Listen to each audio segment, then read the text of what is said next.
Alors voilà, aujourd'hui, on va parler de la famille. La première chose qu'on doit dire,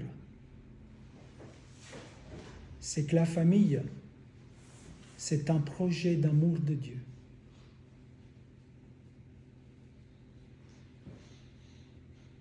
Moi, je vais vous parler de mon expérience personnelle, de comme moi, je vis dans ma famille et quelle est la vision de la famille en général.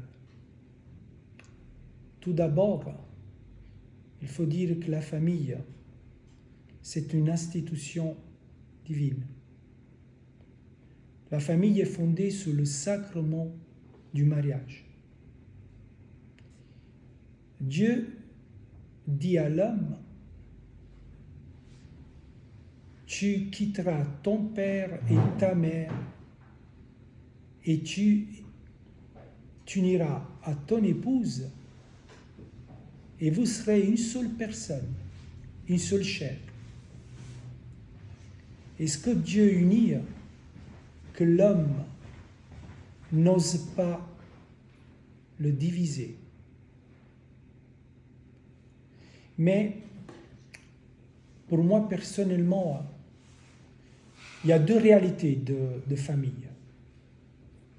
Il y a la famille du monde et il y a la famille de Dieu. La famille de Dieu, elle n'est pas nombreuse. En général, sur terre, il y a la famille du monde. La famille du monde qui ne connaissent ni la foi ni Dieu et qui fondent leur union uniquement sur les choses du monde.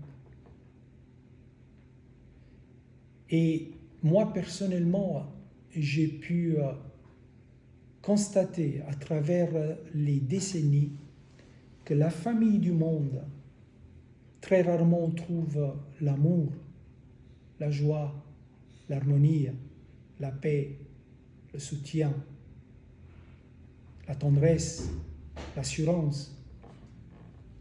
Dans la famille du monde, il y a le credo du monde. Il y a le credo du monde, c'est-à-dire la voix du monde. Les familles sont séduites par les choses matérielles du monde. Elles se nourrissent des choses du monde. Les choses du monde sont pauvres, des fois sont empoisonnées. Très rarement on trouve le bonheur, la vérité et un sens à la vie.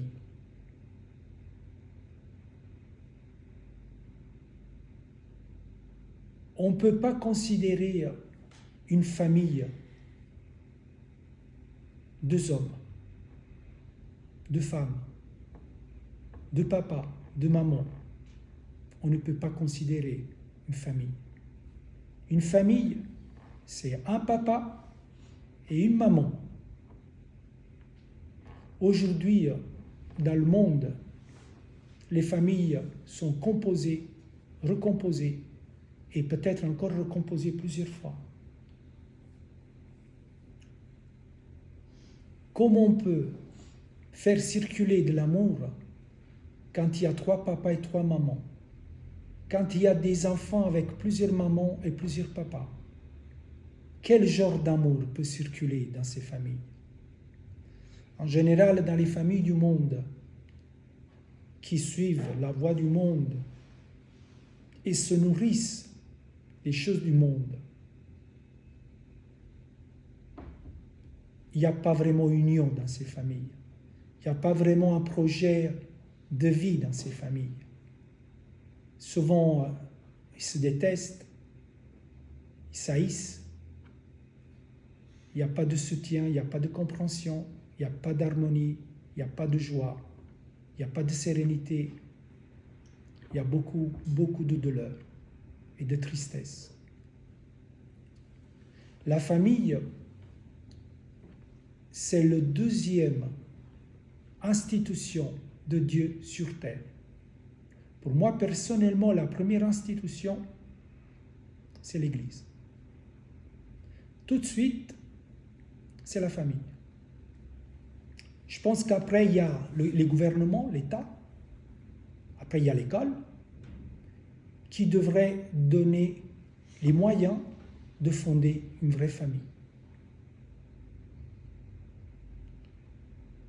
La famille, c'est le futur de l'humanité et de l'Église. La société n'est pas fondée d'individus personnels. Individuellement, nous ne sommes pas une famille. La société est formée de familles.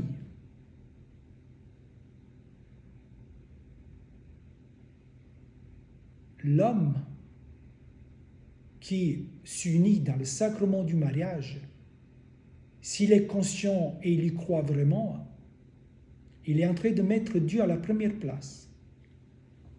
Et Jésus-Christ comme chemin à suivre.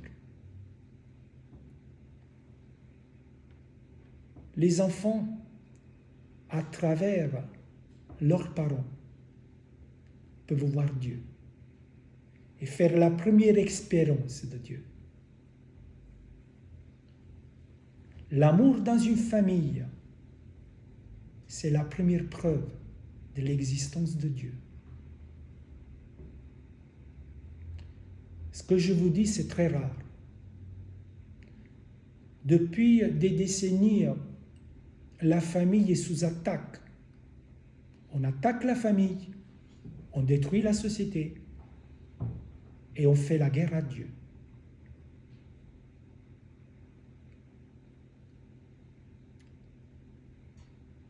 Si pour un instant on imagine des personnes qui sont en prison, des personnes qui ont fait des actes terribles, si on avait la possibilité d'aller les interviewer, de leur poser la question « Pourquoi vous avez fait ça ?»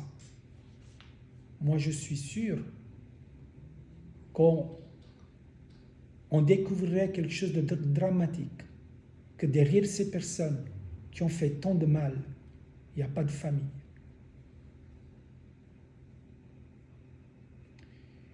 La famille de Dieu qui a mis à la première place Jésus-Christ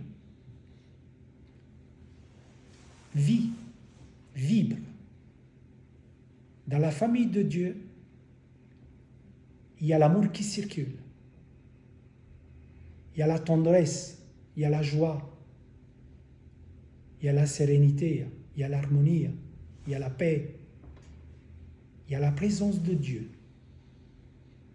La famille de Dieu, c'est une lumière dans ce monde.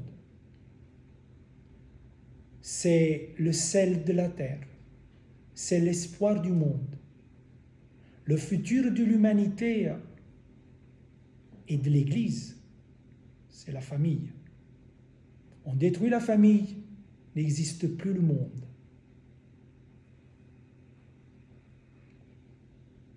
Les orphelins qui n'ont pas de parents.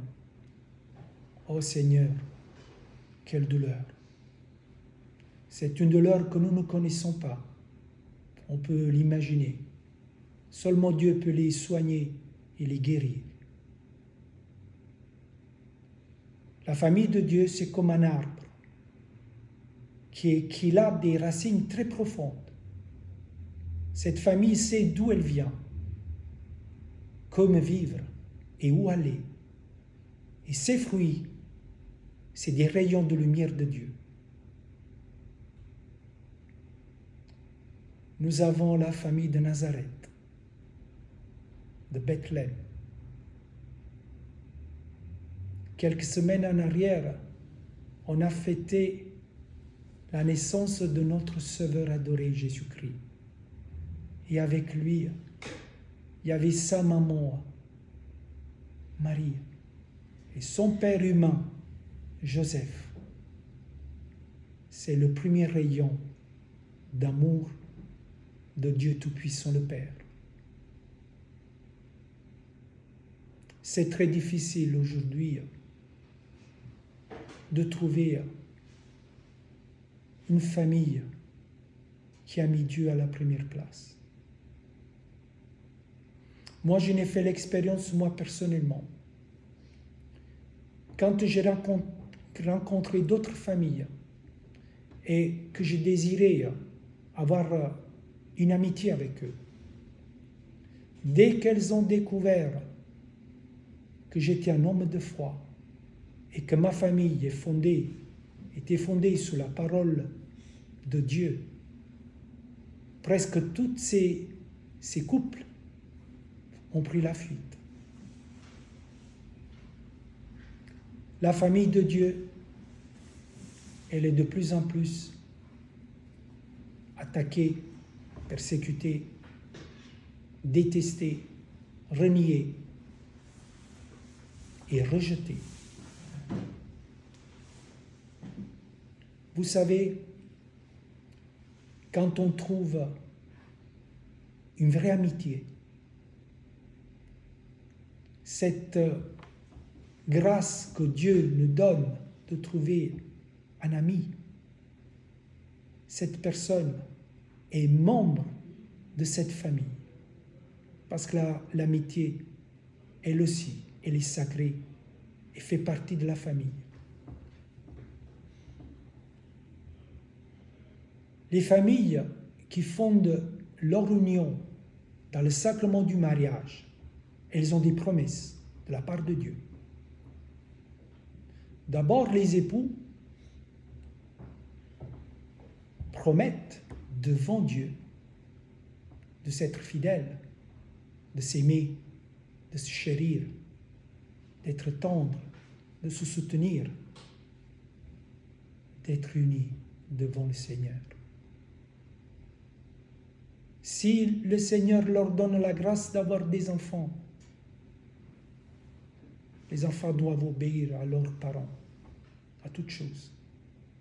Ils doivent les honorer et les aimer, les parents. La famille de Dieu, il y a les grands-parents qui ont vécu une longue vie. Ils sont toujours là, présents, avec une grande richesse, qui devraient transmettre à leurs enfants et petits-enfants. Et cela arrive dans la famille de Dieu. Mais dans la famille du monde, tout d'abord, il n'y a pas d'union, il y a division, il n'y a pas de père, pas de mère, parce qu'eux-mêmes, ils sont infidèles entre eux et envers leurs enfants. Et leurs enfants grandissent avec la même vision du monde. Et ces familles du monde, à leur tour, vont exprimer dans le monde la misère avec laquelle se sont nourris. C'est la raison pour laquelle aujourd'hui nous voyons tant de tristesse, tant de violence, d'égoïsme, de faux, de mensonges. Si nous allons dans un bâtiment où habitent de nombreuses familles,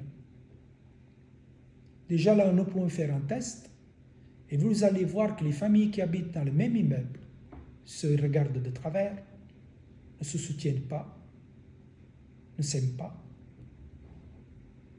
Et souvent, ils rentrent même en conflit. La famille du monde exprime toute sa souffrance, sa douleur, sa misère. Les familles de Dieu, elles sont de plus en plus pas nombreuses.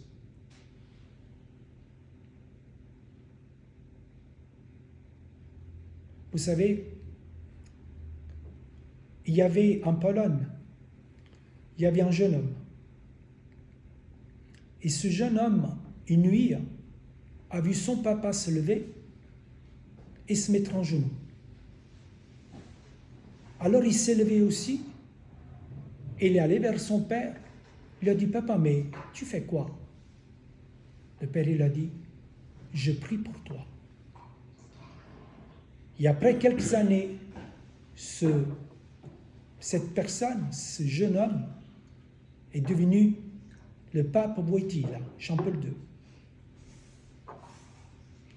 La famille du monde, les parents prient pour leurs enfants.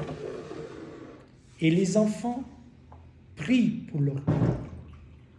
Et cette famille prie pour le monde entier. C'est très difficile de nos jours expliquer et montrer au monde que la famille qui s'unissent uniquement sur les choses du monde, elles sont destinées à vivre une grande souffrance. La famille du monde, qui suit le monde, quand arrivent les tempêtes, elles tombent. D'ailleurs, la plupart des personnes, des familles aujourd'hui, sont divorcées de nombreuses fois. Souvent, ils ont des enfants avec plusieurs hommes et plusieurs femmes. Quelle douleur! Parce que la famille du monde ne pourra jamais goûter au vrai amour, à la vraie union, au vrai bonheur. La famille qui a mis Jésus-Christ comme première place et qui a fondé son union sur le Christ, c'est une famille bénie éternellement. L'amour dans une famille de Dieu exprime la présence du divin, de Dieu Tout-Puissant, que le monde ne connaît pas.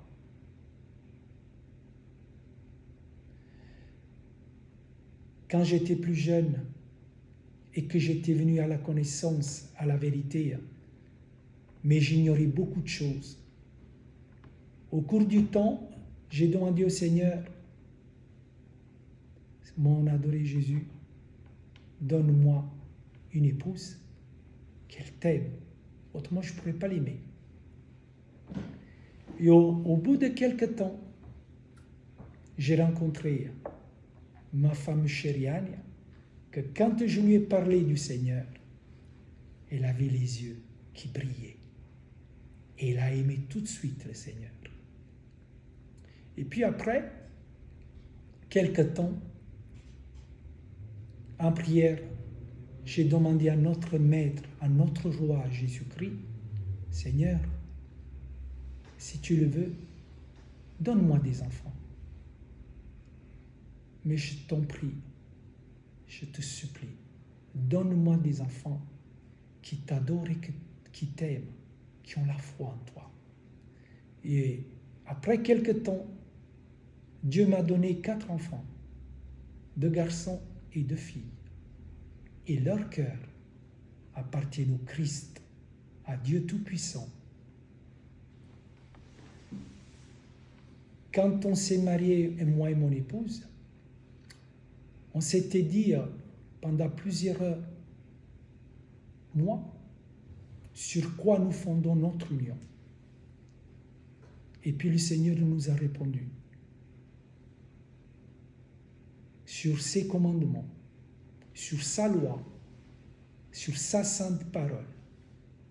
Alors, dans nos alliances de mariage, on a fait mettre 10 brillants, que ce sont les lumières de Dieu.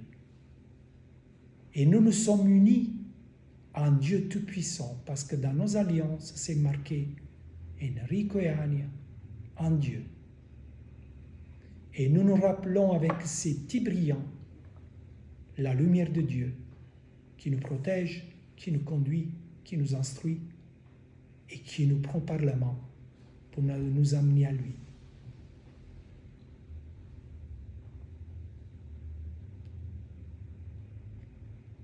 Bienheureux celles et ceux qui se marient dans le sacrement du mariage, parce qu'ils sont bénis, s'ils en ont la conscience. Il est clair que le mariage en Dieu doit avoir toute sa cohérence dans la vie de tous les jours. Les familles qui s'unissent dans le Christ, qui mettent leur fondation dans le Christ, sont une famille qui vivent vraiment et qui touchent avec leurs propres mains la présence de Dieu au cours de leur existence sur terre. La famille, c'est le seul espoir de l'humanité.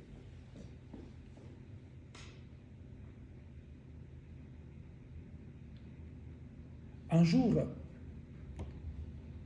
le Seigneur Jésus était en train de prêcher. Alors il y a des personnes qui vont vers lui et lui disent, mais écoute, il y a ta famille qui te cherche, qui est dehors. Et Jésus les regarde et leur dit, mais qui est ma famille? Ma famille, ce sont tous ceux qui écoutent la parole de mon Père, qui m'a envoyé. Bienheureux les familles qui choisissent de s'unir avec le sacrement du mariage, parce qu'elles sont bénies à jamais. Et maintenant, je vous laisse la parole.